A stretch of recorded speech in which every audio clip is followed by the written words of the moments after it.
کیرتر پہاڑی سلسلہ 270 کلومیٹر کی ایک پٹی کی صورت میں سندھ اور بلوچستان کے درمیان ایک قدرتی سرحد ہے۔ اس پہاڑی سلسلے کا ایک حصہ کراچی سے شمال میں آ کر ختم ہوتا ہے، جبکہ ایک حصہ بلوچستان کے ضلع خوزدار میں بروہی پہاڑی سلسلے سے جا ملتا ہے۔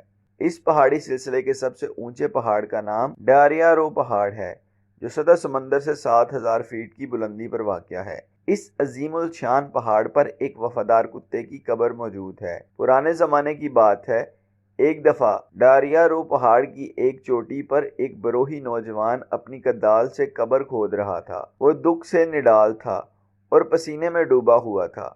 قبر کھودنے کے بعد اس نے ایک بوری کھولی۔ بوری میں ایک کتا تھا۔ اس کی آنکھیں بند تھیں۔ اس کے جسم میں زندگی کی کوئی علامت نہ تھی۔ وہ بیچارہ اب اس جہان میں نہیں رہا تھا۔ نوجوان نے اس کتے کو قبر میں لٹایا اور اس کے اوپر پتھر رکھنے لگا۔ اس دن ہلکی ہلکی بارش ہو رہی تھی۔ بروہی نوجوان نے اپنے وفادار کتے کی قبر پر آخری پتھر رکھا۔ کچھ دیر بعد وہ اٹھا اور دارے مار کر رونے لگا۔ صرف وادیاں اور پہاڑ ہی اس کی آواز سن سکتے تھے۔ اس نے پورا دن وہاں گزارا اور شام کو روتا ہوا اپنے گھر چلا گیا۔ گھر میں بھی اسے سکون و قرار نہ مل سکا۔ اسے اپنے وفادار کتے کے ساتھ گزارے ہوئے دن بہت یاد آنے لگے۔ داڑیا پہاڑ نیچے یہ بروہی نوجوان ایک پہاڑی گاؤں میں رہتا تھا۔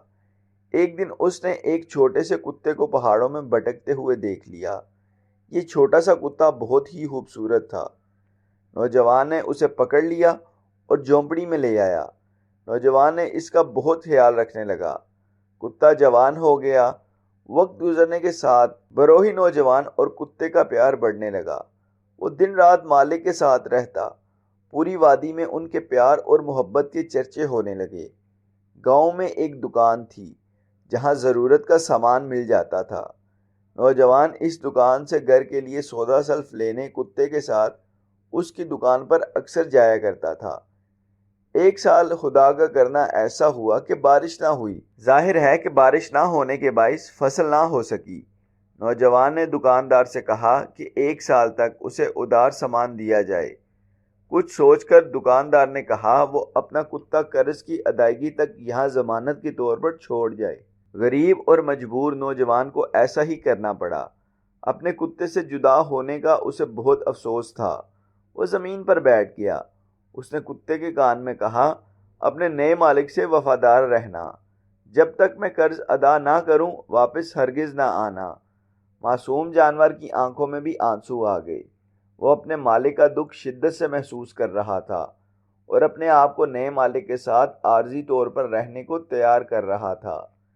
نوجوان اپنے وفادار کتے کو دکاندار کے حوالے کر کے اپنے گاؤں چلا گیا۔ دکاندار نے کتے کے گلے میں زنجیر ڈالی اور اسے اپنے گھر لے آیا۔ بیچارے کتے نے پہلے تو کبھی زنجیر دیکھی ہی نہیں تھی۔ اسے عجیب سا لگ رہا تھا، پھر بھی اسے اپنے نئے مالک کے ساتھ وفاداری کرنی ہی تھی۔ دن گزرتے گئے۔ بروہی نوجوان نے اپنے کھیتوں کو بڑی محنت سے تیار کیا۔ اسے انتظار تھا کہ بارش ہو اور فصل اچھی ہو جائے تاکہ وہ قرض اتار کر اپنے کتے کو گھر واپس لے آئے۔ ایک رات دکاندار کے گھر میں چور گھس آئے۔ چور دکاندار کی پوری نقدی زیورات اور دوسرا قیمتی سامان چرا کر لے گئے۔ کتا زنجیر میں بندھا ہوا تھا، لہٰذا مجبور تھا۔ وہ زور زور سے بھونکنے لگا۔ دکاندار جاگ اٹھا۔ اسے محسوس ہوا کہ کچھ گڑبڑ ہوئی ہے۔ اس نے فوراً کتے کو زنجیر سے آزاد کر دیا۔ کتا چوروں کے پیچھے دوڑا۔ چور گاؤں کے باہر ندی کے کنارے پہنچ گئے تھے۔ کتے نے ان کو گھیر لیا۔ دکاندار بھی پیچھے پیچھے چلا آیا۔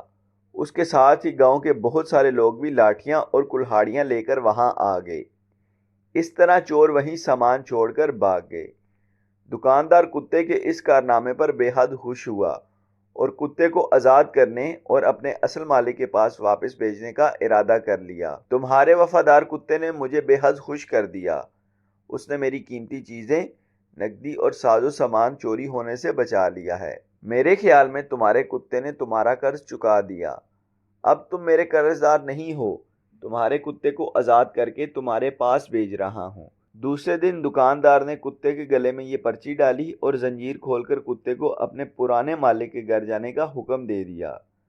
کتے نے خوشی خوشی اپنے پرانے مالک کے گھر کی طرف دوڑنا شروع کیا۔ وہ پہاڑی رکاوٹوں کو پھلانگتا ہوا آگے بڑھ رہا تھا۔ اچانک اس کی نظر اپنے پرانے بروہی مالک پر پڑی۔ اب کی بار بارش خوب ہوئی تو فصل بھی اچھی ہوئی۔ بروہی نوجوان نے اناج بیچ کر قرض کے پیسے دینے کا انتظام کر لیا تھا۔ وہ دکاندار کی طرف ہی آ رہا تھا۔ دونوں کا آمنا سامنا ہوا۔ کتا خوشی سے دم ہلانے لگا، لیکن دونوں کے جذبات و احساسات ایک دوسرے سے بہت مختلف تھے۔ ایک بے حد خوش تھا تو دوسرا اس کے برعکس دکھ اور غصے میں تھا۔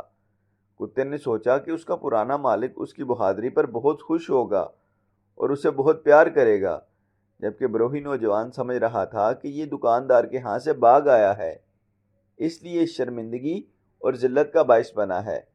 بے شرم کتے، تم نے میری بے عزتی کروا دی، تم نالائق اور نمک حرام ہو۔ کتا بیچارہ اپنے مالک کے پیچھے پیچھے دوڑنے لگا، لیکن مالک نے اس پر کوئی توجہ نہ دی۔ اتنے قابل فخر اور وفادار جانور کے لیے یہ سب کچھ برداشت سے باہر تھا۔ اسے یقین ہو چلا کہ اس کو پرانا مالک قبول نہیں کرے گا، لہٰذا وہ غم کی شدت سے وہیں ڈلوانی رستے پر گر گیا اور دم توڑ دیا۔ نوجوان جب دکاندار کے پاس قرضہ واپس کرنے پہنچا تو اسے حقیقت کا علم ہوا۔ دکاندار نے اسے بتایا کہ اس نے کتے کے گلے میں کتے کی رہائی اور قرض کی معافی کا پرچہ لکھ کر باندھ دیا تھا۔ دکھ، اداسی اور پچھتاوے کا بوجھ لیے نوجوان وہاں سے روانہ ہوا۔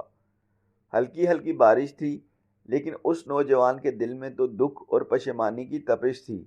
اس نے اپنے مرے ہوئے محبوب کتے کو بوری میں ڈالا اور داڑیا رو پہاڑ کی چوٹی پر قبر کھود کر اسے دفنا دیا۔ آج بھی اس وفادار اور قابل فخر کتے کی قبر اس پہاڑ کی چوٹی پر موجود ہے، جہاں سال کے 12 ماہ زبردست ٹھنڈ رہتی ہے۔ صدیاں بیت گئی ہیں، لیکن سندھ کے لوگ وفادار کتے کی کہانی کو نہیں